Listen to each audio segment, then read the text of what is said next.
In a small village, people were very worried about the lack of water. The land was dry, the wells had bitter water, and the fields were drying up due to the lack of rain. The village elders said, "Our only support is rainwater.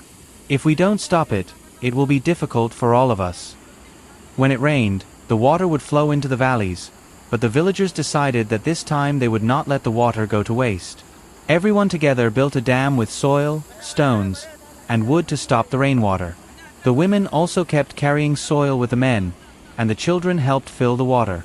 After several days of hard work, the dam was ready. When it rained, the water collected in the dam. The fields of the village started to turn green, the animals started getting water, and happiness returned to the faces of the people. The village imam prayed, "Thank God that through hard work and unity, we have saved the most precious treasure of our lives, water." There was a beautiful village that was settled among green fields and swaying trees. The people here were very happy and content in their simple life.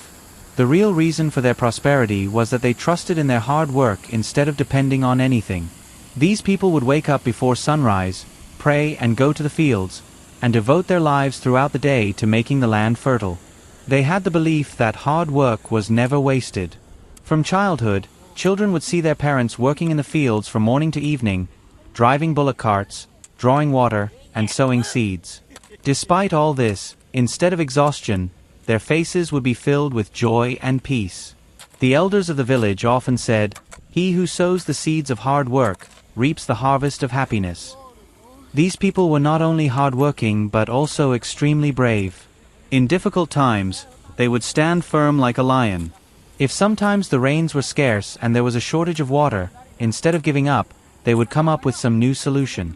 Sometimes they dug wells, sometimes they built small canals, and sometimes they built dams to store rainwater. The women of the village were no less than anyone. They helped the men in the fields, took care of the household responsibilities, and educated the children. This was the reason why there was no hunger, no poverty, and no fighting in this village. Everyone shared each other's sorrows. If someone's field was weak, everyone would work there together so that the harvest would be good. If someone fell ill, the entire village would help treat him. One of the village's principles was, "The happiness of one is the happiness of all, the sorrow of one is the sorrow of all." Over time, this village became an